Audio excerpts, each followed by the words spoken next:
জোরে বললে শুনি, আস্তে বললে শুনি, মনে মনে বললেও শুনি। কোন বান্দা যদি মনের অন্তরের অন্তঃস্থল থেকে একবার যদি ডাকে আল্লাহ, মুখের ডাক আর মনের ডাক কিন্তু একরকম না।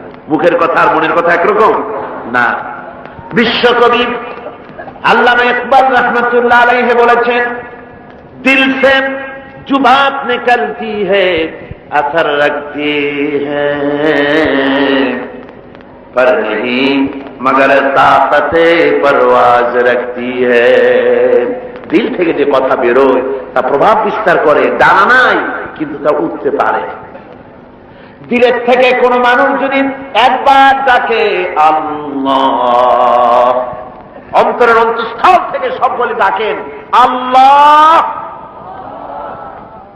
অন্তর থেকে মোহব্বতের সাথে কেউ যদি একবার বলে আল্লাহ, আল্লাহ পাক 70 বার ডাকের সাড়া দিয়ে বলেন, বান্দা কি চাও, আমি তোমার কাছে হাজির।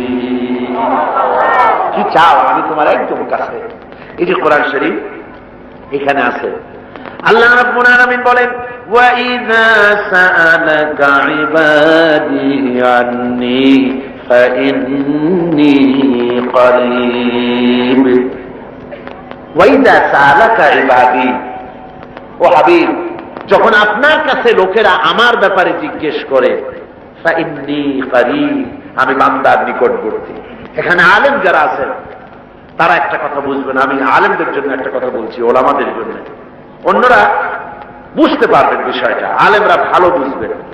এই কোরআনে কারীমের ভিতরে রাসূল পাক সাল্লাল্লাহু আলাইহি ওয়াসাল্লামকে যত জায়গায় বলেছেন আপনাকে প্রশ্ন করা হয়, আল্লাহ বলতেছেন, ভালো করে বুঝেন, আল্লাহ রসুলকে যত জায়গায় বলেন আপনাকে প্রশ্ন করা হয়, সেখানে আল্লাহ বলতেছেন কুল, আপনি বলুন। যত জায়গায় প্রশ্ন করা হয় আল্লাহ বলেন কুল, আপনি বলুন। যেমন ওয়ায়াসআলুনাকা আনিল আনফাল, ও নবী আপনাকে প্রশ্ন করা হয় গনিমতের মাল সম্পর্কে, আপনি বলুন। কুলিল আনফাল, আপনি বলুন এই গনিমতের মালটা আল্লাহর জন্য, রাসূলের জন্য নির্ধারিত।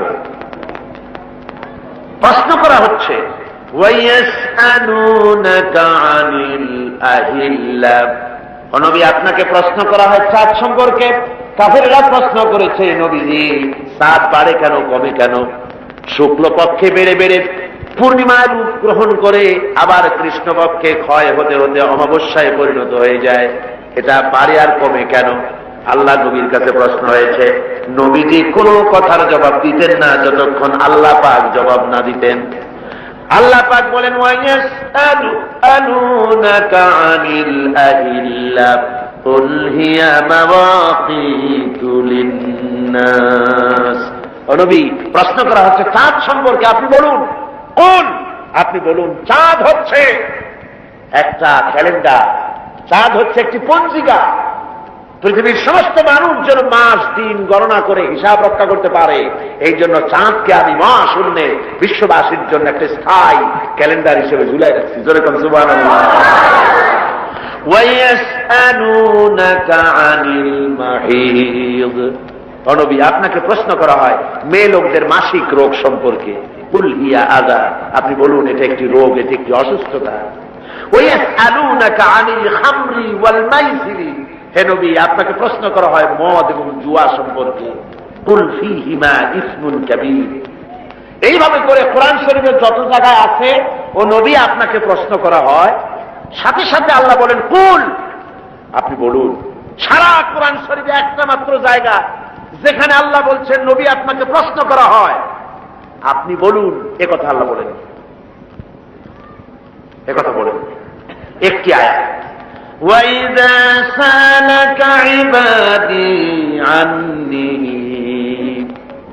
কুল কুলিল্লাহু করিব, আপনি বলুন আল্লাহ নিকটবর্তী, এরকম আল্লাহ বলেন।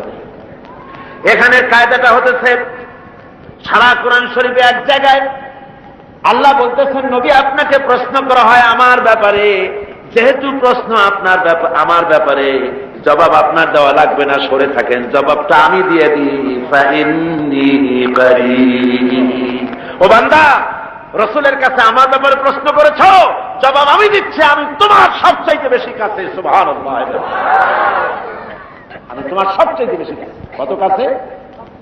وَنَحْنُ أَقْرَبُ إِلَيْهِ مِنْ حَبْلِ الْوَرِيدِ। তোমার যে সারা যে রগের উপরে তোমার মাথাটা খাড়া, এই রগের চাইতে আমি আল্লাহ তোমার বেশি নিকটবর্তী। সুবহানাল্লাহ। আমার ভাইরা, কত আল্লাহ আমাদের এই যে রগ, এই ঘাড়ের কাছে, এর থেকেও কাছে। আমরা বিশ্বাস করি? বিশ্বাস করি না? আপনারা তো কোন যে হ্যাঁ করি, করতে পারেন। এ কথা যেন আপনাদের মনের কথা হয়, দোয়া করি। তার কারণ হল আল্লাহ আমার ঘাড়ের চাইতেও বেশি কাছে। এটা যদি বিশ্বাস করতাম তাহলে যারা ব্যবসা করি ওজনে কম দিতে পারতাম না, চাউলের মধ্যে তুষার কুড়া জনমের মতো মিশাইয়া বেচতে পারতাম না। ঠিক কিনা কথা? আল্লাহ এত কাছে, একথা বিশ্বাস করলে জমিনের আইল ছাড়া সম্ভব নয়, মদ খাওয়া সম্ভব নয়, জেনা করা সম্ভব নয়। এত কাছে রেখে আল্লাহকে মিথ্যা বলা সম্ভব নয়। অথচ আমরা মিথ্যাও বলি, ওজনও কম দিই, খাদ্যও ভেজাল দিই। তাহলে বোঝা গেল আমরা আল্লাহ রাব্বুল আলামিন আমাদের এত কাছে, তা মনে বিশ্বাস করি, তবে তা মুখে অন্তরে বিশ্বাস করি। এবার কি বলবেন? আমি আমার ভাইদের খেদমত আরজ করব, আল্লাহ রাব্বুল আলামিন তার বান্দার প্রতি তার প্রতি এই বিশ্বাস রাখতে হবে, গুনাহ করেছি মাপ চাইতে হবে, আর ওই গুনাহ করা যাবে না। এভাবে যদি তওবা করা যায় আল্লাহ পাক গুনাহ মাফ করবেন। একটা দৃষ্টান্ত দিয়ে বুঝাই। থানায় যদি কারো বিরুদ্ধে কেস হয়, কোন চোর যদি ধরা পড়ে, সাক্ষী প্রমাণে মিলে গেল চুরি করেছে, জেল হবে কিনা? জেল হয়ে যাবে 6 মাসের। 6 মাস পর মুক্তি হলো, আবার চুরি করলো, আবার জেলে গেল, আবারও চুরি করলো, আবার জেলে গেল। যতবার জেলে যাবে আবার জেল থেকে মুক্ত হবে, কিন্তু থানায় প্রতিবারে তার নাম রেকর্ড হতে থাকবে, তাই না? থানায় একটা ব্ল্যাক লিস্ট আছে, একটা দাগি খাতা আছে, ওই খাতায় নাম উঠতে থাকবে। জেল থেকে মাপ পাবে, কিন্তু ওই অপরাধীর খাতায় তার নামটা থেকেই যাবে। আল্লাহ রাব্বুল আলামিনের কারবার উল্টা। যদি কোনো মানুষ গুনাহ করে, সেই গুনাহ থেকে যদি তওবা করে, চোখের পানি ফেলে যদি গুনাহ মাপ চায়, আল্লাহ বলেন শুধু গুনাহ মাপ করি না, গুনার খাতায় যে নাম থাকে ওই নামটাও আমি আল্লাহ মুছে ফেলে দেই। ওই নামটাও রাখি না, মুছে ফেলে দেই। সুবহানাল্লাহ। আল্লাহ হচ্ছেন রহমান রহিম। আল্লাহর কাছে যখন বান্দা কান্দে, গভীর রাত্রে, শেষ রাত্রে আল্লাহ রাব্বুল আলামিন প্রথম আকাশে আসেন। মুসলিম শরীফের হাদিস। প্রথম আকাশে এসে ডাকেন, ও আমার বান্দারা কে আছো? গুনাহ করে করে জীবন ভর্তি করে ফেলেছো, আমার কাছে কাঁদো। ঋণগ্রস্ত হয়েছো, ঋণ পরিশোধ করতে পারো না, আমারে বলো। কে আছো এমন জীবনটাকে বরবাদ করে ফেলেছো, অসুখ হয়েছে সারে না, আমাকে বলো। এভাবে আল্লাহ ডাকতে থাকেন। ওই সময় যে সমস্ত আল্লাহর বান্দারা আরামের ঘুমকে হারাম করে গভীর রাত্রে জেগে উযু করে তাহাজ্জুদের নামাজ আদায় করে রব্বুল আলামিনের দরবারে দুহাত তুলে কাঁদতে থাকে আর বলে, আল্লাহ যত গুনাহ করেছি আমার তো বেঁচে থাকার কথা না, তুমি বাঁচায় রাখছো। হাদিস শরীফে এসেছে, আল্লাহ বলেন, ও হাবিব, যখন একটা বুড়া মানুষ আমার কাছে হাত উঠায়, দাড়ি পাকা মানুষ, একজন দাড়ি পাকা বৃদ্ধ মানুষ যখন আমার কাছে হাত উত্তোলন করে, নবীজি বলেন ওই বুড়া মানুষটা যখন বলতে থাকে, আয় আল্লাহ রাব্বুল আলামিন, আমার এখন বয়স নাই, কামাই করতে পারি না, তাই ছেলে পেলেরা আমার চোখে দেখতে পারে না, বউর কাছে আমার কদর নাই, ছেলে পেলের কাছে আমার কদর নাই, ঘরে আমার জায়গা নাই, এখন আমি কামাই করতে পারি না, আমি এখন দাঁড়াতে পারি না, কোমর সোজা হয় না, পা চলে না, শুনতে পাই না, কান বন্ধ হয়ে গেছে, চোখে দেখি না, চোখের দর্শন শক্তিও নষ্ট হয়ে গেছে। রব্বুল আলামিন, পেছনে এত গুনাহ করেছি যে তোমার কাছে কিছু বলার মতো সাহস আমার নাই। এই বলে যখন বান্দা কান্দে, আল্লাহ রব্বুল আলামিন বলেন, এইভাবে বুড়া বান্দা যখন আমার দরবারে হাত তুলে কাঁদতে থাকে, তখন আমার শরম হয়, এই বুড়া মানুষটারে কেমনে আমি খালি হাতে ফিরাইয়া দেই। আমি খালি হাতে এই বুড়াটাকে ফিরাইতে পারি না। মানুষ যখন এভাবে কাঁদতে থাকে, আল্লাহ রাব্বুল আলামিন ফেরেশতাদের জিজ্ঞেস করেন, ও আমার ফেরেশতারা, আমার এই বান্দাগুলা কান্দে কেন? সব তো ঘুমায় গেছে, ওরা কান্দে কেন? ফেরেশতা বলে, রব্বুল আলামিন, তোমার বান্দা গুনাহ করেছে, জাহান্নামের আযাব থেকে মাপ চায়, আল্লাহ জিজ্ঞেস করেন, ওরা আমার জাহান্নাম দেখছে নাকি? বলে না দেখে নাই। ওরা আমারে দেখেছে নাকি? বলে না দেখে নাই। আমার বেহেশত দেখেছে নাকি? বলে না দেখে নাই। আল্লাহ বলেন, ফেরেশতারা ওরা আমার বেহেশত দেখে নাই, দোজখ দেখে নাই, আমারে দেখে নাই, শুধু আমার নবীর কথা বিশ্বাস করেছে, আমার কোরআনের কথা বিশ্বাস করে আরামের ঘুমকে হারাম করে এই গভীর রাত্রে কিভাবে কাঁদতেছে। ওদের কান্নায় আমার রহমতের দরিয়ায় জোশ মেরে গেছে। ও আমার ফেরেশতারা, তোরা সাক্ষী থেকে যা, আমার এই ক্রন্দনরত বান্দাগুলিকে আমি আল্লাহ মাফ করে দিলাম। আল্লাহ হচ্ছেন রহমান, রহিম, গফুর, গফার। এই হিসাবে আল্লাহকে বিশ্বাস করতে হবে। তিনি আমাদের মালিক, তিনি আমাদের মনি। এই আল্লাহরে মানুষ বিশ্বাস করে না। কয়েক পাতা ইংরেজি বই পড়িয়া তারপর কয় যে সব বুঝছি। বলে কি বুঝছো? কয় দেয়ার ইজ নো গড। মাথা খারাপ কথা। দেয়ার ইজ নো গড, আল্লাহ বলতে কেউ নেই। সব নাকি এমনি এমনি হয়। এই যে আমাদের দেশে এক গরু পয়দা হয়েছে, আহমদ শরীফ, নাম শোনেন না আপনারা? আমরা বলেছি যে এটা তো আহমদ শরীফ না, এটার নাম হচ্ছে আহমাক। আহমাক শরীফ, শরীফ, শরীফ মানে ভদ্র, আর শরীফ মানে দুষ্ট, আর আহমক মানে বেকুব। ওর হচ্ছে বোকা, একদিকে বোকা আর একদিকে দুষ্ট। বোকা কেন?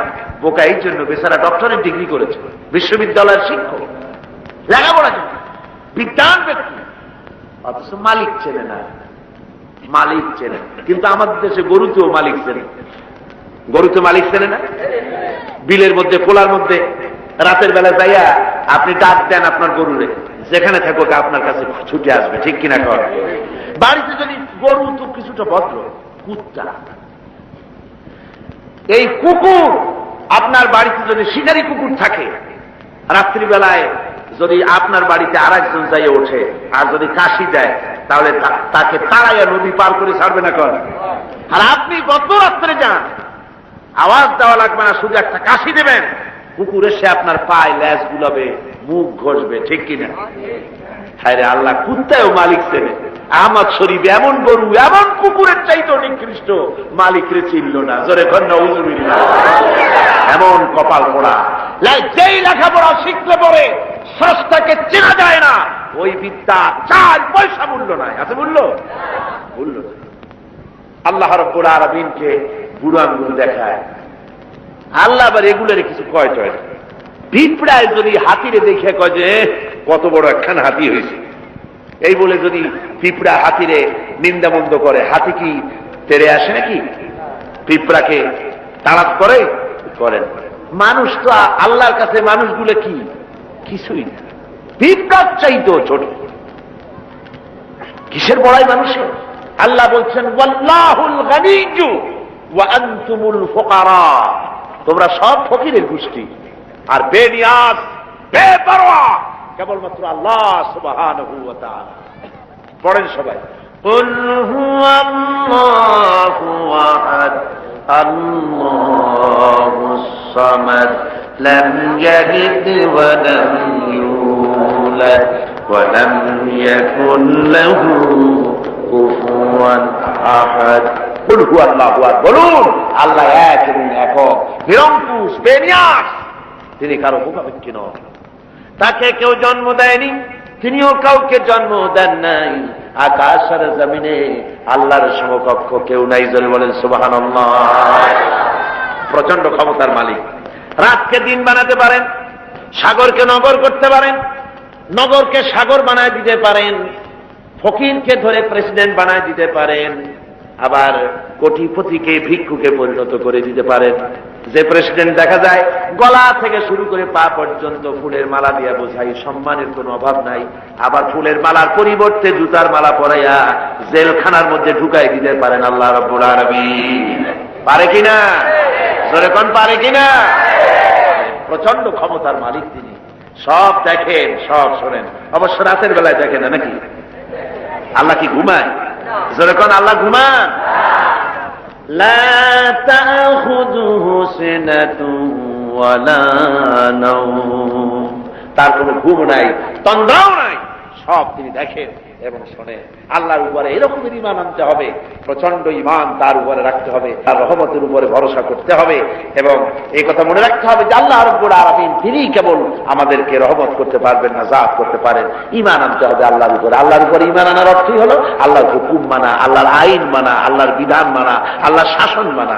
এই কোরআনে কারীমে আল্লাহ যেসব কথা বলেছেন সেই কথা অনুযায়ী জীবনকে পরিচালনা করা, এটাই হলো আল্লাহর প্রতি ঈমান আনা। তো ঈমান আনার কথা যেখানেই আল্লাহ বলেছেন সেখানে বলেছেন ওয়াবিলুস সালিহাত। ঈমান যেখানে, আমলে সালেহের কথা সেখানে। ঈমানের কোনো দাম নাই যদি আমলে সালেহ না থাকে, আমলে সালেহের কোনো দাম নাই যদি ঈমান না থাকে। কথা বুঝে আসতেছে আপনার? দেখুন কোরআনে কারীমের ভিতরে অন্যত্র এসেছে ইন্নাল্লাযীনা আমানু ওয়া আমিলুস সালিহাতি কানাত লাহুম জান্নাতুল ফিরদাউসি নুজুলা। নিশ্চয়ই যারা ঈমান এনেছে এবং আমলে সালেহ করেছে তাদেরকে আল্লাহ রাব্বুল আলামিন জান্নাতুল ফিরদাউস দিবেন। তো এই যে ঈমান যেখানে, আমলে সালেহ সেখানে। আমলে সালেহ না হলে, অর্থাৎ নেক কাজ, সৎ কাজ না হলে ঈমানের দাম নাই। এজন্য আমি দৃষ্টান্ত দিতে গিয়ে বলি ঈমান হলো একটা এক, ওয়াহিদ, একটা ফিগার। ঈমান হলো এক, আর আমলে সালেহ নেক কাজ হলো শূন্য। নেক কাজগুলি কি? কথা কন না কেন? নেক কাজগুলি কি? শূন্য। এখন দাম কার বেশি, একের বেশি না শূন্যের বেশি? অনেকে বলে কয় যে না শূন্যের দাম বেশি। বলে কিরকম? কয় যে একের সামনে শূন্য বসলো তো একের দাম বেড়ে গেল, 1-10 হয়ে গেল, আর একটা শূন্য দিলে 100 হয়ে গেল, কাজে শূন্যের দাম বেশি। আমি বলি আপনার থিওরি যদি ঠিক হয় তাহলে শূন্য বসাইতে থাকেন যতদূর পারেন। তো বসাইল একক, দশক, শতক, সহস্র, অযুত, নিযুত, কোটি, লক্ষ, পদ্ম, খর্ব, মহাখর্ব, নিখর্ব, এরকম করে করে জনমের মতো শূন্য বসাই দিল। আমি বললাম আপনার এখন একের দাম, আপনার এই শূন্যের দাম তো বেশি বললেন, আমি আমার এক উঠে পকেটে ছুঁয়ে দিলাম, দেখি আপনার শূন্যের দাম কত হয়। শূন্যের আর দাম থাকবে? কোনো দাম থাকবে না। শূন্যের মূল্য হয় একের কারণে। শূন্যের মূল্য হয় কিসের কারণে? একের কারণে। এক আছে বলে শূন্যের দাম বেশি, আর যদি এক না থাকে শূন্যের কোনো দাম নাই। সুতরাং এক হল ঈমান, আর শূন্য হচ্ছে ভালো কাজ। ঈমান আছে, একটা ভালো কাজ করেছেন 10 হয়ে গেল, আর একটা ভালো কাজ করলেন 100 হলো, আর একটা ভালো কাজ করলেন 1000 হলো। এ হলো আপনার চিন্তায় 1000 হয়েছে, কিন্তু আল্লাহর খাতায় অনেক বেশি হয়ে গেছে। কত হয়েছে? অনেক বেশি। কিরকম? মানুষ যখন হযরতে আদম আলাইহিস সালাম আর শয়তানকে আল্লাহ রাব্বুল আলামিন যখন পৃথিবীতে নির্বাসিত করে দিলেন, শয়তান তখন বলল যে আদমের কারণে আমার জীবন বরবাদ হয়ে গেল, আমার আমল নষ্ট হয়ে গেল, ওই আদম সন্তানকে আমি জাহান্নামের ভিতরে বেশি বেশি ঢুকাই দেব, আমি হায়াত চাই কিয়ামত পর্যন্ত। আল্লাহ হায়াত দিয়ে দিলেন। শয়তান চলে আসার পরে রব্বুল আলামিন ফেরেশতাদের বললেন, ও আমার ফেরেশতারা, এই শয়তান যখন আমার বান্দাদেরকে কোন কুমন্ত্রণা দিবে তখন তোমরা আমার বান্দা যখন গুনাহ করার জন্য নিয়ত করবে তখন তার আমলনামায় কোনো গুনাহ লিখবা না, গুনাহটা করা হয়ে গেলে একটা গুনাহই লিখবা। আর যখন আমার বান্দা যদি কোনো ভালো কাজ করার নিয়ত করে, কাজটা করে নাই, শুধু নিয়ত করেছে, একের পরিবর্তে একটা নেকি লেখা দাও।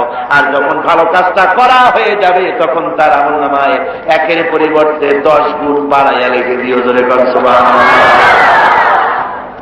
সুতরাং যত ভালো কাজ করবেন আপনার আমল বেড়ে যাবে। কি বেড়ে যাবে? আপনার আমল বাড়তে থাকবে। আর আপনার ঈমান নাই। অনেকে কয় যে হুজুর এমনি আমি মানুষ খুব ভালো। বলে কিরকম ভালো? কয়েছে মিথ্যা কথা কই না, তারপরে যে জায়গায় টিউবওয়েল নাই টিউবওয়েল করে দিই, কানা মানুষের চোখ ভালো করে দেওয়ার জন্য অপারেশনের ব্যবস্থা করি, এতে মিসকিনরে খাইতে দিই, অনেক ভালো ভালো কাজ করি, খালি যা নামাজ পড়ি না, তাতে কি আমার ঈমান নষ্ট হয়েছে নাকি? আমি বলি ভাই ঈমানই তো নাই, এটা নষ্ট হবে কি? ঈমান তো থাকা লাগবে। লা দীনা লিমান লা সালাতা লাহু, যার কাছে নামাজ নাই তার কাছে দ্বীন নাই, ঈমান নাই। মনে রাখবেন, যে ব্যক্তি নামাজ পড়ে না, মুসলমান বলে দাবি করা কোন অধিকার তার নাই, কোনো দাম নাই। আপনি নামাজ পড়েন না তো আল্লাহর সামনেই মাথা নত হইল না, আপনি কিসের মুসলমান? ওরকম গরু শগুনিও খায়। কয় যে আমরা গরুর গোশত খাই, শগুনিও তো খায়। তো আমি দাঁড়িয়ে রাখি, রবীন্দ্রনাথ তো দাঁড়িয়ে রাখছি, কার্ল মার্কস তো দাঁড়িয়ে রাখছে, তাহলে কি হয়েছে? কথা বুঝতে পেরেছেন? সুতরাং মাথা নত করতে হবে, আল্লাহরে সেজদা দিতে হবে। এমনি এমনি মুমিন হতে খাওয়া যাবে না। শবে বরাত আসলো, মাশাআল্লাহ, আগের থেকে রেডি, রুটি তৈরি, গোশত তৈরি, তারপর গোসল করবে কোন জায়গায় তাও তৈরি। শোনা আছে যে প্রত্যেক ফোটায় ফোটায় 100 করে নেকি হবে গোসলের পানিতে। তেল তোল মাইখিয়া ভালো করে গোসলের জন্য রেডি হয়ে গেছে। গোসল টোসল করিয়া এরপরে গোস্ত খাইলো খুব, গোস্ত টোস্ত খাইয়া খাইয়া তারপরে 2 রাকাত 6 রাকাত নামাজ পড়িয়া ঘুমায় ফেলে।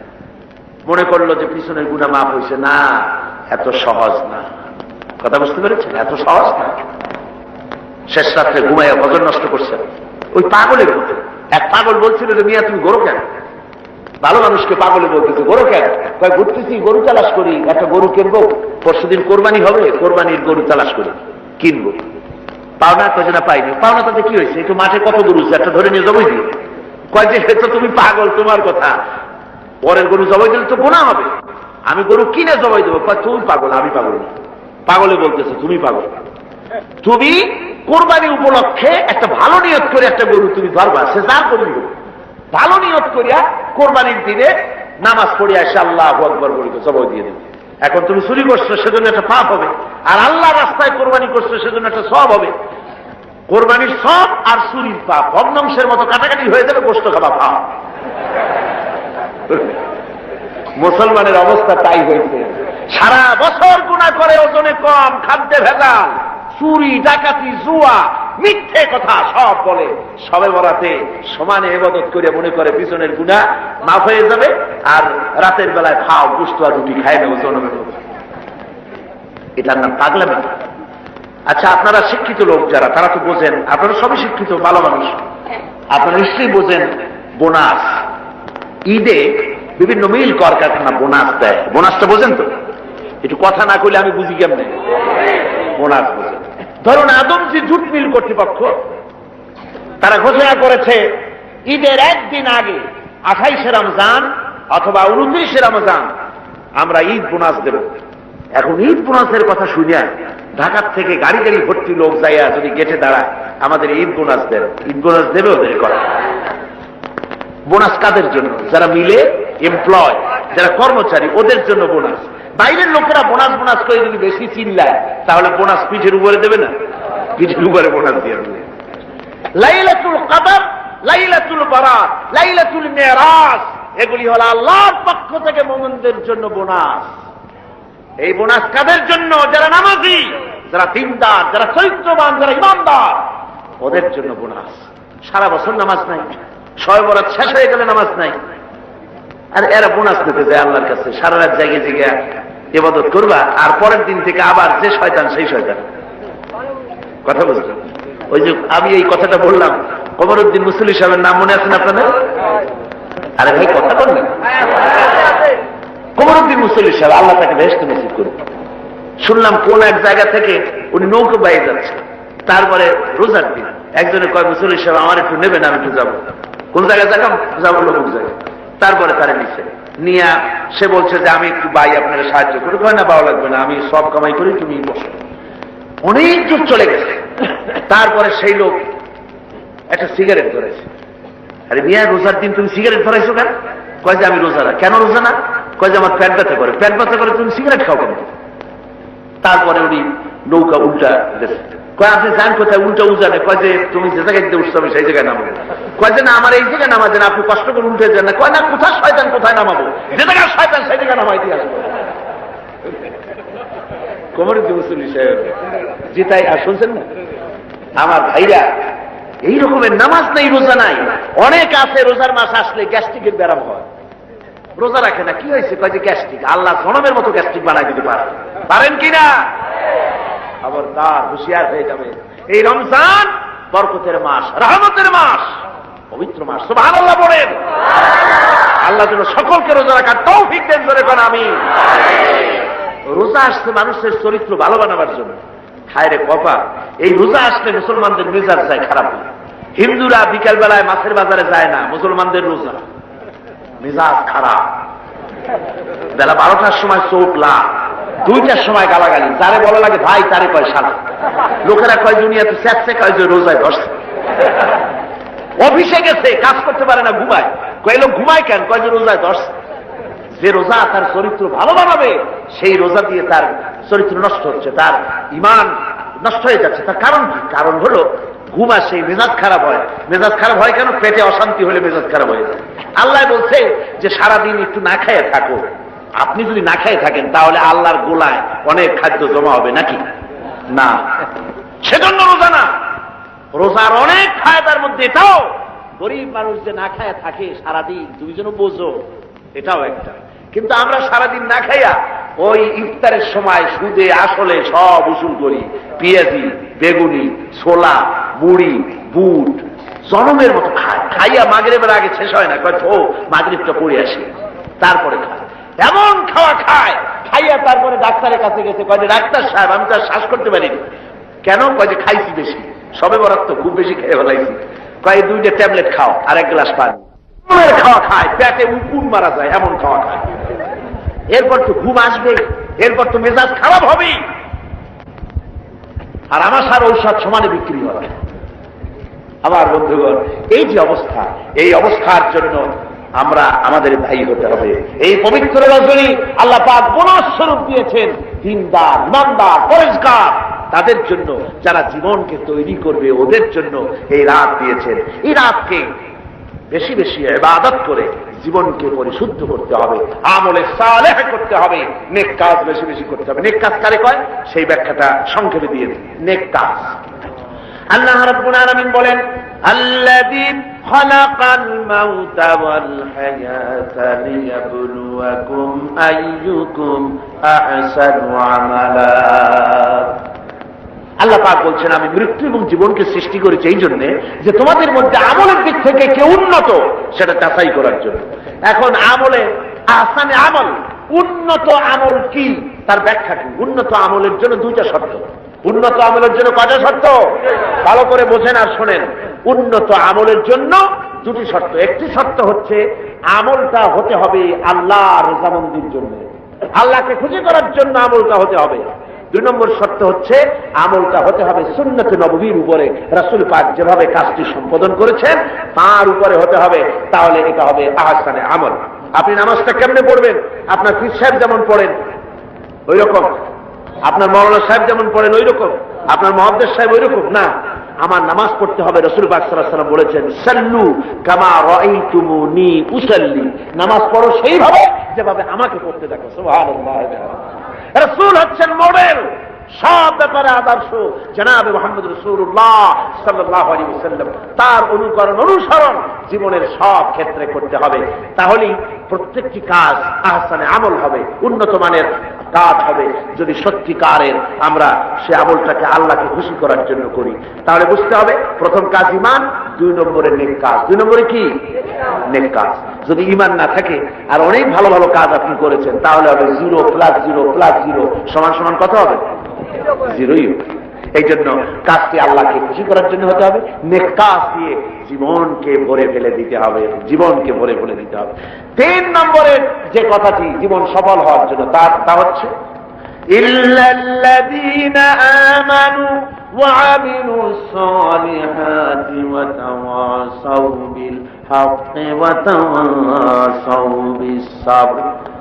ঈমান, আমলে সালেহ, আর 3 নম্বরের কাজ হলো হকের দাওয়াত দেওয়া। 3 নম্বরের কাজ কি? বলুন, 3 নম্বরের কাজ কি? হকের দাওয়াত। হক কি? ইসলাম। হক কি? জোরে বলুন, হক কি? ইসলামের দাওয়াত দিতে হবে। ইসলামের দাওয়াত দিতে হবে, ঘরে ঘরে পৌঁছে দিতে হবে ইসলামের দাওয়াত। মানুষকে বুঝাতে হবে ইসলাম ছাড়া উপায় নেই।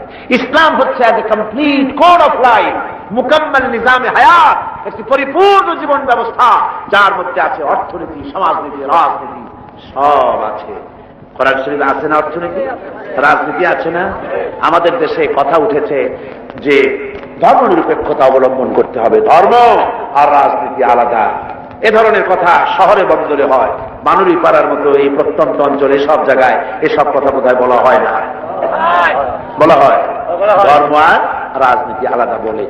আমার ভাইরা মনে রাখবেন, ধর্ম নিরপেক্ষ মতবাদ এটি একটি কুফরি মতবাদ। যারা বলে এটি কি মতবাদ? দুনিয়ার সব আলিম, সব মুহাদ্দিস, সমস্ত মুফাসসির একমত, ধর্ম নিরপেক্ষ মতবাদ হচ্ছে কুফরি মতবাদ। যেহেতু আল্লাহর কথার সাথে সম্পূর্ণ কন্ট্রাডিক্টরি কথা, সাংঘর্ষিক। আল্লাহ বলছেন ইয়া আইয়ুহাল্লাযীনা আমানু আতিউল্লাহ ওয়া আতিউর রাসূল ওয়া উলিল আমরি মিনকুম। ও বিশ্বাসীরা, তোমরা যারা আমার উপর ঈমান এনেছো, আল্লাহর পরে আল্লাহর আনুগত্য করো এবং রাসূলের আনুগত্য করো। কোন ক্ষেত্রে আনুগত্য করো? সকল ক্ষেত্রে।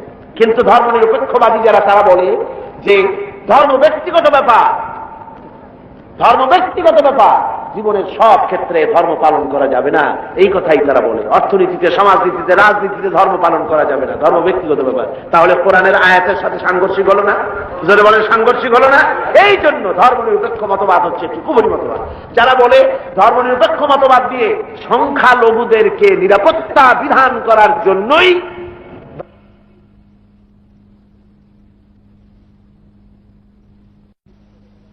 ধর্মনিরপেক্ষ মতবাদ, এই কথা যারা বলে, তাদের জন্য দেখতে হবে ভারতে ধর্মনিরপেক্ষ মতবাদ একটি স্বীকৃত শাসনতান্ত্রিক স্বীকৃত মতবাদ। কিন্তু এই মতবাদ দিয়ে তাদের দেশে তারা কি সংখ্যালঘুদের জান মাল এবং তাদের উপাসনালয়কে নিরাপত্তা দিতে পেরেছে? জোরে বলেন, পেরেছে?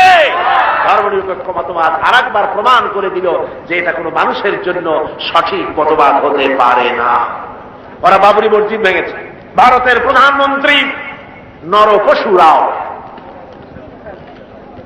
ওটা নরসীমা না, এটা নরপশু। পৃথিবীতে কোন মানুষ আজ পর্যন্ত মসজিদ ভাঙ্গার অপরাধ পৃথিবীতে কেউ করে নাই, ঠিক কিনা? করে কেউ করেনি। এই পৃথিবীর সবচাইতে নিকৃষ্ট শয়তান নরপশু ভারতের প্রধানমন্ত্রী। এটা কি শয়তান? জোরে বলে ওটা কি? এই শয়তানটি বিজেপি দিয়ে মসজিদ ভাঙাইছে। বাবরি মসজিদের উপরে যখন শাবল এবং কোদাল চলতেছিল, সিএনএন কেবল নিউজ নেটওয়ার্কের মাধ্যমে যখন আমরা এই দৃশ্য দেখেছি, আমার তো মনে হচ্ছিল যে এই শাবলগুলি মসজিদের উপরে পড়ছে না, বরং পৃথিবীর 125 কোটি মুসলমানের কলিজার উপরে পড়তেছে। মুসলমানদের কলিজা ভেঙে চুরে ওরা টুকরা টুকরা করে দিচ্ছে। মসজিদ ভাঙা হয়, এরপর সে মুসলমানের কলজায় আগুন জ্বলে না, ওইটা কি মুসলমান? ওইটা কি মুসলমান? মুসলমান। ভারতের মুসলমানেরা তারা রাস্তায় নেমেছে, নিরস্ত্র প্রতিবাদ করতে রাস্তায় নেমেছে। নরপশুর পুলিশেরা এই মুসলমানদেরকে গুলি করে পাখির মতো শিকার করেছে। যখন মসজিদ ভাঙা হয়, পুলিশেরা রাইফেল নিয়ে নীরব হয়ে নীরব দর্শকের ভূমিকা পালন করে, একটা ফাঁকা গুলিও করে না। অথচ মুসলমান গুলি মেরেছে, একটা দুইটা না, হাজার হাজার মুসলমান মেরেছে। এ পর্যন্ত শত শত মসজিদ ভেঙে তারা টুকরা টুকরা করে ফেলেছে। ভারতের একটা বড় রকমের এজেন্ট, বড় রকমের দালাল, ভারতের একটি দল আমাদের দেশে কাজ করে, আছে না? আছে কিনা কম? ভারতের এই গোলামেরা বাংলাদেশ পার্লামেন্টে যখন ভারতের এই কাজের প্রতিবাদ আর নিন্দা জানাচ্ছিল, সেই গোলাম দলটি যদি 5 ভাগ বলেছে মসজিদ ভাঙার কথা, 95 ভাগ বলেছে ভারতের স্বার্থের কথা। জোরে করেন নাউযুবিল্লাহ। ওরা মসজিদ ভেঙেছে, টুকরা টুকরা করে দিয়েছে। আমরা মসজিদ ভাঙার প্রতিশোধ নিতে গিয়ে বাংলাদেশে কোনো মন্দির ভাঙতে পারি না, ঠিক কিনা? জোরে বলেন ঠিক কিনা? মন্দির ভাঙা যাবে না। যদি কেউ মন্দির ভেঙে থাকে কোথাও, নিশ্চয়ই সব অপরাধ করেছে। আমরা ইসলামের প্রতিশোধের নীতিতে বিশ্বাসী নয়। অপরাধ করেছে ভারতীয় হিন্দুরা, সেজন্য বাংলাদেশের হিন্দুরা দায়ী নয়। ভারতের বাবরি মসজিদ ভাঙার ব্যাপারে বাংলাদেশে বসবাসরত নাগরিক হিন্দুরা কিছুতেই দায়ী নয়, ঠিক কিনা? একথা মনে রাখতে হবে। তবে ভারতকে এর মাসুল দিতে হবে, এর মাসুল দিতে হবে, কোনো সন্দেহ নাই। ভারত, তাকে মনে রাখতে হবে, ভারত রাশিয়ার চাইতে শক্তিশালী নয়। রাশিয়ার মতো প্রচন্ড শক্তিশালী দেশ, পারমাণবিক অস্ত্রের গুদাম যার কাছে, রাসায়নিক অস্ত্রের গুদাম যার কাছে, সেই রাশিয়া আফগানকে ভাঙতে এসে রাশিয়া নিজেই ভেঙে চুরা টুকরা টুকরা হয়ে গেছে, যায় নাই? আজকে পবিত্র লাইলাতুল বারাত, আপনারা বিশ্বাস করুন, নরপশুরাও ভারতের বাবরি মসজিদকে যেভাবে ভেঙেছে, মসজিদের ইটগুলো যেভাবে টুকরা টুকরা করেছে, গোটা ভারত ইতিহাসে থেকে, মানচিত্র থেকে, পৃথিবীর মানচিত্র থেকে টুকরা টুকরা হয়ে বুঝে যাবে ইনশাআল্লাহ।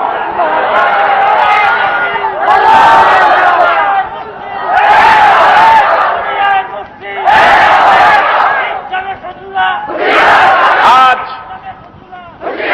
হিন্দুস্তানের সঙ্গে মুসলমানদের একটা লড়াই হবে, হিন্দুস্তানের সাথে মুসলমানদের একটা যুদ্ধ হবে।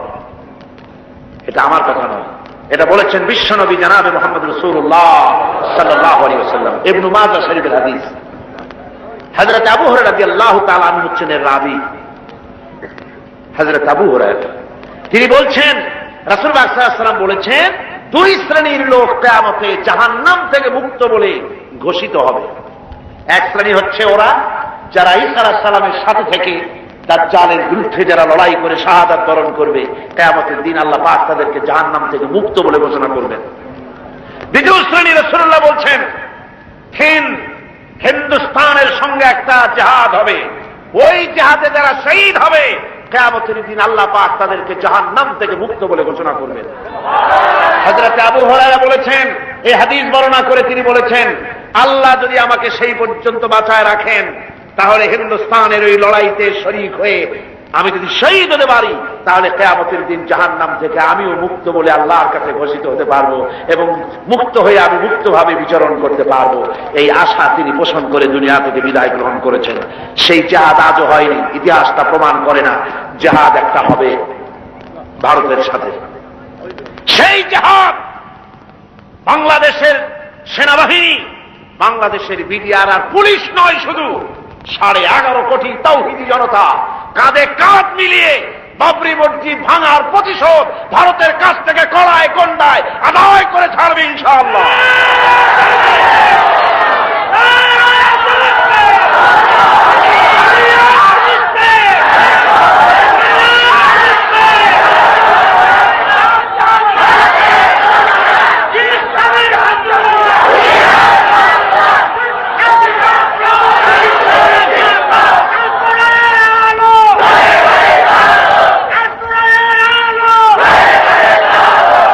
কথা মনে রাখতে হবে, আল্লাহ পাক মুমিনদের সাথে থাকেন। কোরআনে কারীমে রব্বুল আলামিন বলেছেন, ওয়ালা তাহিনু ওয়ালা তাহজানু ওয়া আনতুমুল আ'লাউনা ইন কুনতুম মুমিনিন। কোনো ভয় নাই, কোনো চিন্তা নাই, তোমরা যদি মুমিন হও আমি আল্লাহ রব্বুল আলামিন তোমাদেরকে জয়ী করব। জোরে কোন সুবহানাল্লাহ। তোমরা বিজয়ী হবে তোমরা যদি মুমিন হও। সুতরাং হকের দাওয়াত নিয়ে অগ্রসর হতে হবে। ইসলামের বিজয় আসতেছে সামনে, ইসলামের চরম চূড়ান্ত বিজয় আসবে। আজকে মানবীপাড়ার যত তরুণ যুবক, কলেজ ইউনিভার্সিটির ছাত্র যারা এই মাহফিলে তোমরা এসেছ, যুবকদের বলবো তোমরাই ইসলামের মূল মেরুদণ্ড। তোমাদেরকে রাসূলুল্লাহ ভালোবেসেছেন, ইসলাম তোমাদেরকে কদর করেছে, তোমাদেরকে আসতে হবে মূল পথে। ওইসব আজেবাজে আন্দোলন ছেড়ে দিতে হবে, মানুষের তৈরি করা মতবাদ এসব আন্দোলন ছেড়ে দিতে হবে। তোমরা চিন্তা করে দেখো না, তোমাদের নেতারা তোমাদের কাছে কি চায়, তোমাদের নেতারা তোমাদেরকে কি বলে। তোমাদের নেতারা তোমাদের কাছ থেকে শুধু শক্তি চায়, তোমাদের রক্ত চায়, তোমাদেরকে চরিত্রমান বাড়াবার জন্য তারা কোনো চেষ্টা করে না। তোমাদের নেতারা কখনো বলে না ছেলেরা নামাজ পড়ো 5 ওয়াক্ত মতো, মা বাপের খেদমত করো, এইসব কথা বলে? এই রোজার মাস আসতেছে, রোজা রেখো, ওস্তাদের সম্মান করো, এরকম বলে? কিসের ওস্তাদের সম্মান করবে? কলেজের প্রিন্সিপাল পিটাইয়া ডাক্তার সবাই বেলায়। ঢাকা বিশ্ববিদ্যালয়ের প্রাক্তন ভাইস চ্যান্সেলর মনিরুজ্জামান মিয়া সাংবাদিক সাক্ষাৎকারে বলতেছিলেন দুঃখ করে, আমি বিশ্ববিদ্যালয়ের এমন এক জন্তু, আমার দাঁতও নাই, নখরও নাই, খালি বসে বসে মার খায়। আমরা বলেছি মার তো খাবিনি, মেহমান দাওয়াত দিয়া নিজের পোষা গুন্ডা দিয়ে মার খাওয়ায়, মার আপনি খাবেন না, খাবে না, এটা খাওয়া খুব স্বাভাবিক কথা। আদব শিক্ষা সেখানে দেওয়া হয় না। তোমাদের নেতারা তোমাদেরকে আদব শিক্ষা দেয় না, তোমাদের হাতে টাকা দেয় মদ, জুয়া, জেনা, ব্যভিচার ইত্যাদির জন্য, তোমাদেরকে অস্ত্র দেয় অন্যের সভাপণ্ড করার জন্য, অন্যের দল ভাঙ্গার জন্য, এইসব করে। তোমাদেরকে চরিত্রমান বানাবার জন্য তাদের কোনো প্রোগ্রাম নাই। কথা ঠিক কিনা? কথা ঠিক কিনা? এই জন্য যুবকদেরকে তরুণদেরকে ফিরে আসতে হবে ইসলামের সুশীতল ছায়াতলে। এখানেই শান্তি, এখানেই মুক্তি, এখানেই নাজাত। চলে আসো এই ইসলামের দিকে, এই দাওয়াত নিয়ে ছড়িয়ে পড়ো। আজকে বসনিয়ার উপর অত্যাচার হতেছে, বসনিয়ার মুসলমানরা মার খেতেছে, আলজেরিয়ায় মার খেতেছে, প্যালেস্টাইনে মার খেতেছে। প্যালেস্টাইনের নোম্যান্স ল্যান্ডে, ইসরায়েল আর লুবনান এর মাঝখানে নোম্যান্স ল্যান্ডে প্রায় 500-এর মতো ফিলিস্তিনি মুসলমানেরা কষ্ট পাচ্ছে।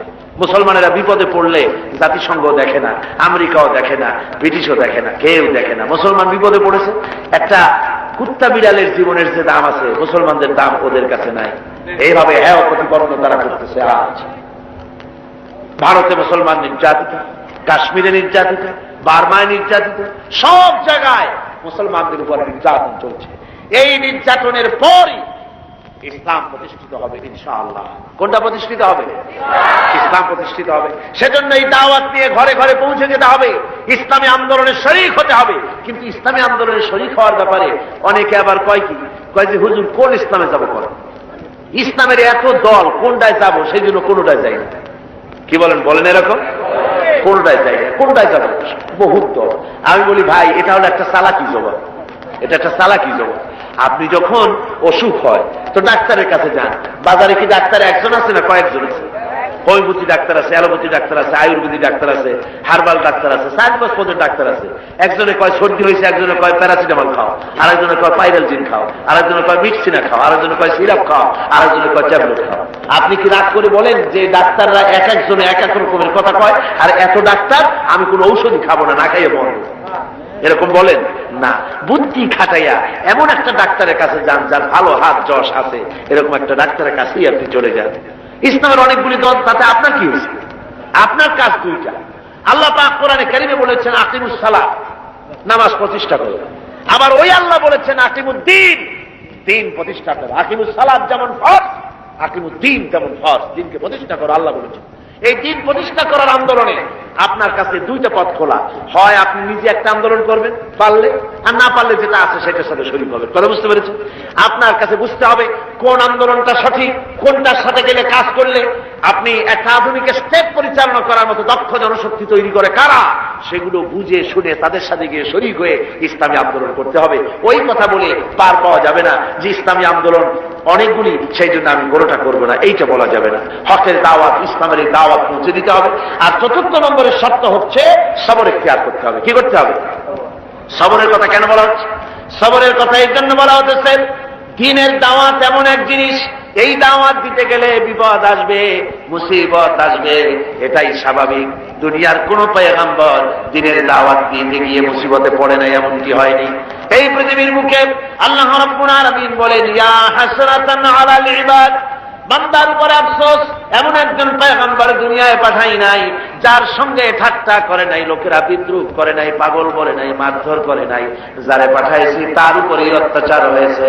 সুতরাং নবীদের উপর অত্যাচার হয়েছে, সাহাবায়ে কিরামদের উপর অত্যাচার হয়েছে। অত্যাচার হতে হতে নবীরা এবং তার সাথী সঙ্গীরা বলেছেন মাতা নাসরুল্লাহ। ওই মাঝখানে কে দাঁড়াল? ওই জায়গাটায় প্রায় লক্ষ্য করতেছি দাঁড়ায় বসে, এটা তো খুবই অন্যায়। মাহফিলের ভিতরে কোরআনে কারিমের আলোচনা হচ্ছে, দাঁড়ানো ওঠা বসা করা, এগুলি খুবই বেয়াদবি। আপনারা কি বেয়াদবি করবেন নাকি? বেয়াদবি কাউকে করতে দিয়েন না। যে যেখানে দাঁড়ায় আস্তে আপনি সেখানে বসায় দেন, যাতে কেউ বেয়াদবি করার দুঃসাহস পোষণ না করে। ভাইরা আমার, সবর ইখতিয়ার করতে হবে। বিপদ মুসিবত আসবেই, এটা এমন একটা পথ, এ পথে চলতে গেলে বিপদ আসবে। সাহাবায়ে কেরামরা অত্যাচারিত হয়েছে, স্বয়ং আল্লাহর নবী অত্যাচারিত হয়েছেন। কাজী মায়ের ধর আসবে না এরকম কোন পথ নাই। আপনি বলবেন, অনেক জায়গায় গেলে বলে হুজুর এরকম ছোট্ট একটা দোয়া শিক্ষা করে দেন, যেই দোয়াটা পড়লি বেহেশতে চলে যাওয়া যায়। বলি ভাই, রাসূলুল্লাহ এভাবে বেহেশতে যাওয়ার জন্য কোন সূরাগুলি আবিষ্কার করেন নাই যে সেই সূরা পথে বেহেশতে যাওয়া যাবে, এরকম কোন পথ নাই। পথটা হচ্ছে সাবলীল, পথটা খুব সোজা। এই পথ তৈরি করেছেন, নির্মাণ করেছেন পয়গম্বরেরা, সাহাবায়ে কেরাম এই পথে চলেছেন। ওই পথটাই হচ্ছে ইসলামের পথ। আর এ পথে আপনাকে আন্দোলন করতে গেলে আপনাকে মুসিবত আসবে, আপনার উপরে কষ্ট আসবে, বিপদ আসবে। হযরতে বেলালের কষ্ট, হযরতে খাব্বাবের কষ্ট, খোবাইবের কষ্ট ভুলে গেলে হবে না। হযরতে খাব্বাবকে খুঁটির সাথে বেঁধেছে, আর চতুর্দিক থেকে তীর তরবারি তরবারি তার উপরে নিক্ষিপ্ত হয়েছে। আর এক পর্যায়ে নেতা বলছে, থামো, ওকে আর বেরোন, আমি একটু কথা বলি। নেতা বলতেছে, খাব্বাব, তোমাকে এই জায়গা থেকে একটা শর্তে ছেড়ে দিতে পারি, তোমাকে ছাড়ার পরে এইখানে মুহাম্মদ সাল্লাল্লাহু আলাইহি ওয়াসাল্লামকে এনে তাকে মারবো, তার উপর অত্যাচার করবো, তাতে যদি তুমি রাজি হও তাহলে তোমাকে ছেড়ে দেওয়া যেতে পারে। এতক্ষণ ধরে যিনি অস্ত্রের আঘাত সহ্য করতেছিলেন, তিনি কথার আঘাত সহ্য করতে পারলেন না। তিনি বললেন, ও কাফির বেঈমানেরা, শোনো, তোমাদের অপবিত্র হাত দিয়ে রাসূলের গায়ে অস্ত্র মারা তো দূরের কথা, তোমাদের নাপাক হাত দিয়ে আল্লাহর নবীর গায়ে যদি একটা ফুলও নিক্ষেপ করো তাহলে আমি তা বরদাস্ত করবো না। কাফেররা তীর মারা শুরু করে দিল, তরবারি মারতেছে, বল্লম মারতেছে, গোশত কেটে কেটে পড়ে যাচ্ছে। হযরতে খাব্বাব তখন তিনি মাথা নিচু করে আল্লাহর দরবারে বলতেছেন, রব্বুল আলামিন, হায়াত তো ফুরিয়ে বোধহয় গেল, আমার মনে হয় এখন আমি শহীদ হয়ে যাব, কিন্তু আমার মন বলে যদি আমি 2 রাকাত নামাজ পড়ে তোমার সেজদা দিতে পারতাম, জীবনটা বড় খুশি হতো, আরাম পাইতাম। কিন্তু আমি তো বাধা, আমি তো সেজদা করতে পারবো না। তবে তোমার কাবা শরীফ আমার সামনে, আমি মাথা নিচু করে দিলাম বাঁধা অবস্থায়। আমার এই বাঁধা অবস্থায় মাথা নিচু করাটাকে আমার জীবনের শেষ সেজদা হিসেবে তুমি ধরে নিও। কাফেরেরা বুঝতে পেরেন হযরতে খাব্বাবের মাথাকে ঘুরায় দিলেন অন্যদিকে। সঙ্গে সঙ্গে হযরতে খাব্বাব পড়লেন, ফাআইনামা তুওয়াল্লু ফাতাম্মা ওয়াজহুল্লাহ। যেদিকে মুখ ঘুরাও না কেন সেদিকেই আল্লাহ, আল্লাহ ছাড়া কোনো দিক নাই, সব দিকেই আল্লাহ আছে। এভাবে করে কষ্ট দেওয়া হয়েছে সাহাবীদের, আল্লাহ নবীকে কষ্ট দেওয়া হয়েছে, দান্দার মুবারক শহীদ করেছেন, তাইবের ময়দানে রক্ত ছড়িয়েছেন। এগুলির বিনিময় মদিনা মুনাওয়ারা ইসলামী রাষ্ট্র কায়েম হয়েছে, নবীজি প্রেসিডেন্ট হয়েছেন, আর কোরআনের সংবিধান চালু করে দিলেন। চুরি বন্ধ হলো, ডাকাতি বন্ধ হলো, জিনা ব্যভিচার বন্ধ হয়ে গিয়ে সুখী সমৃদ্ধশালী স্থিতিশীল একটা দেশ তৈরি হয়ে গেল। নবীজি বললেন, খায়রুল কুরুনি কারনি, সর্বশ্রেষ্ঠ যুগ হচ্ছে আমার যুগ, আমার যুগই শ্রেষ্ঠ যুগ। যে যুগে চুরি নাই, ডাকাতি নাই, জেনা নাই, ব্যভিচার নাই, সুন্দর শোষণ মুক্ত একটি দেশ তৈরি হলো। আমি তাই যুবকদের বলবো, শিক্ষিত লোকদেরকে বলবো, শিক্ষকদের বলবো, সব শ্রেণীর লোক, পেশাজীবী লোকদেরকে বলতে চাই, দুনিয়ার কোন মতবাদ দিয়ে পৃথিবীতে শান্তি আসে না। পুঁজিবাদ শান্তি দিতে পারে নাই, সমাজতন্ত্র সে তো এক পচা গলা, এক গলিত দেহের নাম, যেটা দুর্গন্ধ ছড়াচ্ছে পৃথিবীতে। আজ সমাজতন্ত্র শেষ, পুঁজিবাদ শেষ, তারপরে ধর্মনিরপেক্ষ মতবাদ দুনিয়ার বুক থেকে বিদায় হওয়ার পথে। এখন ইসলাম ছাড়া কোনো উপায় নাই। ইসলাম ছাড়া উপায় আছে? যারা বলেন উপায় আছে, বিশ্বাস করুন, ইসলাম শুধু আপনার নামাজ, রোজা, হজ, যাকাতের জন্য আসে নাই। আপনারা বুঝেন না কেন এই জিনিসটা, যে ইসলাম যদি শুধু দাড়ির কথাই বলবে, শুধু টুপির কথাই বলবে, শুধু কদু খাওয়ার কথা বলবে, শুধু সুরমা লাগাবার কথা বলবে, শুধু 5 ওয়াক্ত নামাজের কথা বলবে, তাহলে নবীরা মার খাবেন কেন? জি, এটা চিন্তা করেন না, নবীরা মার খেলেন কেন? নবীদের স্বভাবের কারণে মার খেয়েছে, নাউযুবিল্লাহ। নবীদের চাইতে শ্রেষ্ঠ চরিত্র আল্লাহর আকাশের নিচে জমিনের উপরে হতে পারে না। এত বড় চরিত্রবান কেউ হতে পারে না। তাহলে এই চরিত্রবান লোকেরা মার খেলেন কেন? এই জন্য খেয়েছেন, তারা বলেছেন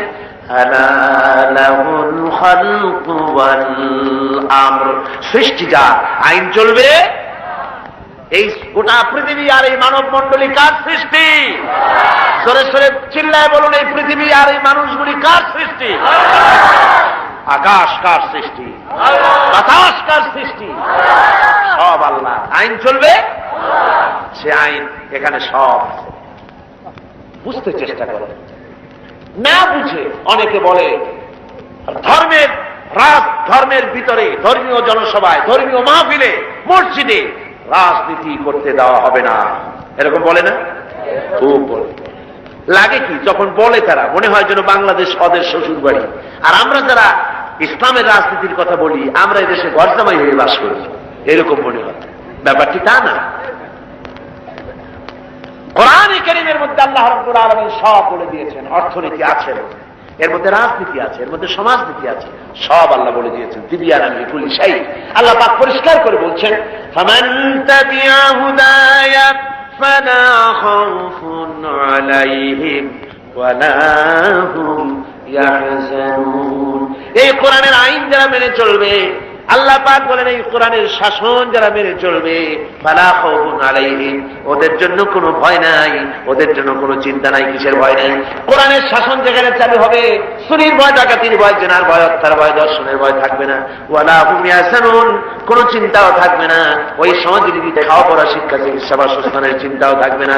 মানুষেরা শোষণ মুক্ত একটি সুন্দর পৃথিবী তারা লাভ করতে পারবে যেখানে কোনো শোষণ থাকবে না, যদি কোরআনের আইন চালু হয়ে যায়। এই আইনটা মানুষের তৈরি না, এই আইনের কিতাব কার? এটা বিশ্বাস করুন, কোরআন পড়ুন, কোরআন বুঝুন। একথা চিন্তা করবেন না যে কোরআন শুধু মৌলভী সাহেবদের। আপনার কোরআন, আপনি পড়েন, কেউ নিষেধ করেন, আপনি পড়েন, আপনি বুঝেন, আছে কিনা দেখুন। অন্যের মুখে ঝাল খাবেন কেন? আপনার মুখে তো একটা জিহ্বা আছে, নিজে টেস্ট করুন, ঝাল না টক না মিষ্টি, আপনি নিজে টেস্ট করুন। কোরআনের রাজনীতি আছে কি নাই? অন্য কোন মেয়ে লোক কি বললো, কোন পুরুষ লোক কি বললো, তাতে আপনার দরকার কি? আপনি নিজে পড়েন, কোরআন বুঝুন। এর মধ্যে সব আল্লাহ বলে দিয়েছেন, সব কথা খুলে খুলে বলেছেন। কোরআনের কথা যদি আমল করি আল্লাহ বরকত দিবেন। কোরআনের শাসন যদি বাংলাদেশে কায়েম হয়, শোনেন আল্লাহ কি বলছেন। আল্লাহ রাব্বুল আলামিন বলছেন ওয়ালাউ আন্না আহলাল কুরা আমানু ওয়াত্তাকাউ লাফাতাহনা আলাইহিম বারাকাতিন মিনাস সামাই ওয়াল আরদ। জনপদের লোকেরা, দেশের লোকেরা যদি আমার উপর ঈমান আনে আর আমাকে ভয় করার নীতি যদি অবলম্বন করে চলে, আল্লাহ রাব্বুল আলামিন বলেন তাহলে ওই দেশের মানুষের জন্য আমি আকাশ আর জমিনের সব বরকতের দরজা খুলে দেব, সমস্ত বরকতের দরজা খুলে দেব। আকাশ থেকে খাদ্য নাজিল হবে, জমিন তার খাদ্যের দুয়ার খুলে দেবে, নদীতে মাছের অভাব হবে না, গাছে ফলের অভাব হবে না, আমি দেব। কে দেবে? পারবে কিনা দিতে? পারবে কিনা? আল্লাহ এটা বিশ্বাস করো না যদি, তাহলে লক্ষ্য করে দেখো এই পৃথিবীতে মানুষের সংখ্যা কম, অন্য প্রাণীদের সংখ্যা অনেক বেশি, ঠিক না? মানুষের চাইতে গরু, ছাগল, ভেড়া, পোকা, মাকড়, তারপরে মাছ, স্থলচর, জলচর প্রাণী, মানুষ বেশি না ওরা বেশি? ওরা বেশি। মানুষের ব্যাংকে টাকা আছে, আপনাদের ব্যাংক আছে না এখানে? পূবালি, সোনালী, রূপালী, চৈতালি, বৈকালি, অনেক ব্যাংক আছে না? বহুত ব্যাংক আছে। এই ব্যাংকগুলিতে আপনারা টাকা জমা করেন, পয়সা জমা করেন, গোলায় ধান রাখেন আর ব্যাংকে টাকা রাখেন। কোন পাতিশিয়ালের কোন ব্যাংক আছে? পাতিশিয়াল একই আপনার এই বৃষ্টির সময় শীতকালে 10-15টা মুরগি চুরি করে নিয়ে তারপরে রূপালী ব্যাংকের ম্যানেজারকে বলছে, ম্যানেজার সাহেব আমার নামে একটা অ্যাকাউন্ট খোলেন, এই 10টা মুরগি ধুয়ে দেন, যখন বৃষ্টির সময় বাইরে দিতে পারবো না তখন এই মুরগিগুলো নিয়ে খাবো। অথবা কোন শকুন এসে মরা গরু এনে কোন ব্যাংকে জমা করে দিয়েছে নাকি? সুবহানাল্লাহ। আল্লাহ রাব্বুল আলামিন এই কোরআনে কারীমের মধ্যে বলেছেন অসংখ্য প্রাণী আছে এমন যাদের কোনো সঞ্চয় নাই, অনেক প্রাণী আছে এমন যাদের কোনো সঞ্চয় নাই। সকাল বেলায় কোটি কোটি পাখি, কোটি কোটি মাছ, কোটি কোটি প্রাণী খালি পেটে সকাল বেলায় বেরিয়ে যায়, আর সন্ধ্যা বেলায় সকলের পেট ভরে আমি আল্লাহ রাব্বুল আলামিন তাদের বাসায় ফিরাইয়া দেই। সুবহানাল্লাহ। কেউ খালি পেটে বেরে না, কেউ খালি পেটে বেরে না, সকলের পেট ভরে যায়। কোরআনে কারীমে রব্বুল আলামিন বলেছেন ওয়া মা মিন দাব্বাতিন ফিল আরদি ইল্লা আলাল্লাহি রিজকুহা। এই পৃথিবীর বুকে বিচরণশীল জীব এমন নাই যার রিজকের দায়িত্ব আমি আল্লাহ আমার নিজ হাতে গ্রহণ করি নাই। সকলের রিজকের চাবিকাঠি আমার হাতে, পর্যাপ্ত পরিমাণে আমি রিজক আতা করে থাকি, রিজক দান করে থাকি। সুতরাং চিন্তার কোনো কারণ নাই। আল্লাহ পাকের দিন কায়েমের সংগ্রামে যদি অগ্রসর হই আল্লাহর রহমত আসবে। আজ ইসলামী আন্দোলন করার কারণে বাতিলরা সব এক হয়ে গেছে। ইসলামী আন্দোলনের বিরুদ্ধে বাতিলরা কি করছে? এক হয়ে গেছে। রাসূলের কথা অনুযায়ী রাসূল বলেছেন আল কুফরু মিল্লাতুন ওয়াহিদা, কাফেররা আসলে এক জাত। দুনিয়ায় সব জায়গায় নিজেদের মধ্যে হাজারো ঝগড়া আছে, বিবাদ আছে, কিন্তু ইসলামে মারা লাগবে, মুসলমান মারা লাগবে, তখন সব কি হয়ে যায়? এক হয়ে যায়, সব এক হয়ে যায়। আজকে সব এক হয়ে কলেজে, বিশ্ববিদ্যালয়, দেশে বিদেশে সব জায়গায় সকল ইসলাম বিরোধী শক্তি ঐক্যবদ্ধ হয়ে ইসলামকে ধ্বংস করার জন্য হাজারো প্রচেষ্টা চালাচ্ছে, কিন্তু ইসলাম ধ্বংস হবে না। হবে? ইসলাম ধ্বংস হবে? বিশ্বকবি আল্লামা ইকবাল রহমতুল্লাহ আলাইহি বলেছেন সাথে জাকা রহা है अजल से टाइम रोज चरागे मुस्तफा भी से शरारे बुलहबीस। সেই আবহমান কাল থেকে আবু লাহাবের স্ফুলিঙ্গের সাথে অগ্নিস্ফুলিঙ্গের সাথে মুস্তাফা আরবি সাল্লাল্লাহু আলাইহি ওয়াসাল্লামের দ্বীপ শিখার সংঘর্ষ চলে এসেছে, এ পর্যন্ত চলবে কিয়ামত পর্যন্ত। এই সংঘর্ষে আবু জেহেল আবু লাহাবের অগ্নিস্ফুলিঙ্গ নির্বাপিত হয়ে যাবে, জ্বলতে থাকবে মুস্তাফা সাল্লাল্লাহু আলাইহি ওয়াসাল্লামের চেরাগ জ্বলতে থাকবে। এছাড়া কেউ নিভাতে পারবে না। আজ ইউরোপে যান, আমেরিকা যান, সর্বত্রই ইসলামের জোর আওয়াজ চলতেছে। গত অগস্ট, সেপ্টেম্বর, অক্টোবর 3 মাস আমি আমেরিকা, ইউরোপ সফর করে এসেছি। 3 মাস সেখানে ছিলাম। এই 3 মাস সফর করতে গিয়ে আগেও দেখেছি, এখনো দেখছি, ইসলামের আন্দোলন, ইসলামকে জানার জন্য, বোঝার জন্য মানুষের চাহিদা আগের থেকে অনেক বেশি বেশি তাদের মধ্যে দেখা গিয়েছে। আলহামদুলিল্লাহ। সেই লন্ডন শহরে আজ থেকে 90 বছর আগে মসজিদ ছিল মাত্র একটি, সেই লন্ডন শহরে এখন মসজিদ প্রায় 1000-এর কাছাকাছি। গোটা ইংল্যান্ডে কয়েক হাজার মসজিদ আর 3টা টাইটেল মাদ্রাসা চালু হয়েছে। ইংল্যান্ডে 3টা টাইটেল মাদ্রাসা, কলেজ, হাই স্কুল আর কিন্ডারগার্টেন স্কুল, যা মুসলমানরা চালাচ্ছে, তার সংখ্যা 30টি। হেফজখানা আছে বহু। কোরআনের আওয়াজ, ইসলামের আওয়াজ। যে দেশে কাফেরদের দেশ, সেইখানে কোরআনের বুলবালা হচ্ছে, ইসলামের আন্দোলন চলতেছে, ইসলামের আওয়াজ চলতেছে। আমেরিকাও একই অবস্থা। তারা দেখতেছে যে শান্তি নাই, মানুষের তৈরি করা মতবাদে কোনো শান্তি নাই, বরং অশান্তি আরো বাড়ে, অশান্তি জনমের মতো বাড়ে। চরিত্র কোথায় চলে গেছে আজ?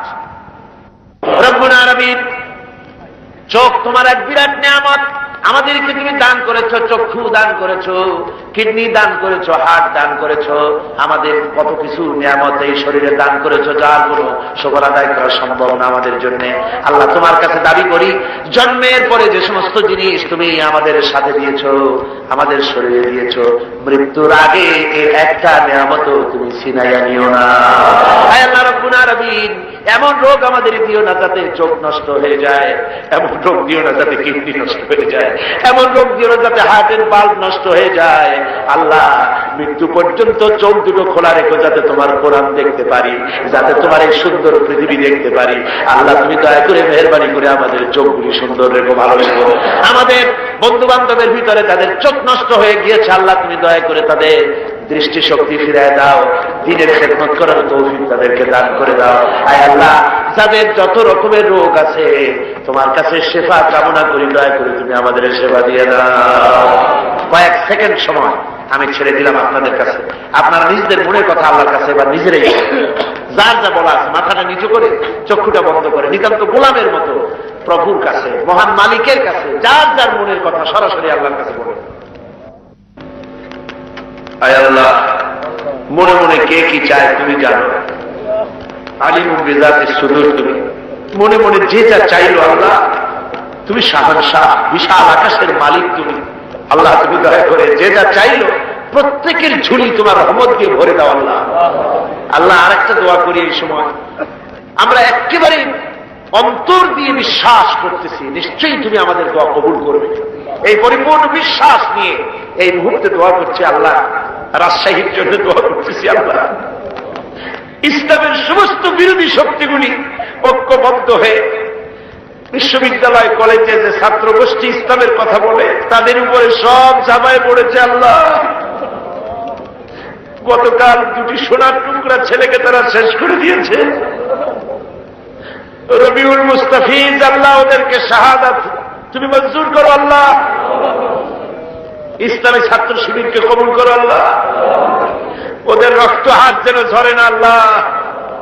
আয় আল্লাহ, রাজশাহীতে বন্য হায়নার মতো, হিংস্র জন্তুর মতো সব এক হয়ে ইসলামের এই আন্দোলনের প্রতি তারা ঝাঁপায় পড়েছে আল্লাহ। আয় আল্লাহ, যত জায়গায় ইসলামের শত্রুরা এক হয়ে এবং ইসলামী আন্দোলনকে ঘায়েল করার জন্য লেগে গেছে, তাদের মোকাবেলায় তুমি তো যথেষ্ট আল্লাহ। আল্লাহ, তোমার কাছে আশ্রয় চাই। আল্লাহুম্মা ইন্না নাজআলুকা ফী নুহুরিহিম ওয়া নাউযু বিকা মিন শুরুরিহিম। আয় আল্লাহ, ওদের শারারাত থেকে তুমি দয়া করে ইসলামী আন্দোলনকে বাঁচাও, ইসলামের এই কচিকাঁচা সোনার টুকরা ছেলেগুলিকে বাঁচাও আল্লাহ। তুমি দয়া করে মেহেরবানি করো। আজকের এই পবিত্র রাতে তোমার কাছে মদত কামনা করি, তোমার কাছে সাহায্য কামনা করি আল্লাহ। তোমার রহমতের নজর দিয়ে এদের দিকে তাকাও আল্লাহ। কলেজ ইউনিভার্সিটিতে ওরা ছাড়া কে কথা বলে ইসলামের জন্য আল্লাহ তুমি কও। ওরা ছাড়া কে কথা বলে? ওরা ছাড়া কে ইসলামের সবাইকে মিছিল করে? তুমি বলো আল্লাহ। আল্লাহ এই ছেলেগুলির চুল মারো না আল্লাহ। আয় আল্লাহ বাতিলকে সংযত করে দাও, সন্ত্রাসীদেরকে সংযত করে দাও। আয় আল্লাহ সন্ত্রাসীদেরকে সংযত করে দাও আল্লাহ। আল্লাহ ইসলামী ছাত্র শিবিরকে তোমার কুদরতি হাতে আমানত তুলে দিলাম আল্লাহ। আল্লাহ তুমি আমানতের হেফাজত করো আল্লাহ। তুমি দয়া করে মেহেরবানি করে এদের প্রতি রহমত নাযিল করো আল্লাহ। আজকের মাহফিলে যত ছাত্র শিক্ষক যারাই আসছে সকলকে ইসলামী আন্দোলনের কর্মী বানায় দাও আল্লাহ। এই মাহফিলে যত লোক এসেছে সবাইকে ইসলামী আন্দোলনের কর্মী বানায় দাও আল্লাহ। রব্বুল আলামিন আমাদের দেশে হিন্দু মুসলমান খ্রিস্টান বৌদ্ধ যত জাতি আমরা এখানে বাস করি আমাদেরকে সাম্প্রদায়িক সম্প্রীতি মহব্বত প্রীতি ভালোবাসা ভ্রাতৃত্ব নিয়ে আমাদের বসবাস করার তৌফিক দান করে দাও। সাম্প্রদায়িক সম্প্রীতি বিনষ্ট হতে পারে এমন সব রকমের উস্কানি থেকে জাতিকে রক্ষা করো। আয় আল্লাহ তাআলা গৃহযুদ্ধের সকল রকমের সম্ভাবনা থেকে দেশটাকে বাঁচাও। ভারতের ষড়যন্ত্র থেকে আমেরিকার আশা সব রকমের ষড়যন্ত্র থেকে বাংলাদেশকে বাঁচাও। বাংলাদেশকে কোরআনের রাষ্ট্রে পরিণত করে দাও আল্লাহ। ربنا تقبل منا إنك أنت السميع العليم وتب علينا إنك أنت التواب الرحيم سبحان ربك رب العزة عما يصفون وسلام على المرسلين الحمد لله رب العالمين واجعل آخر كلمة عند الموت لا إله إلا الله محمد رسول الله. السلام عليكم ورحمة الله.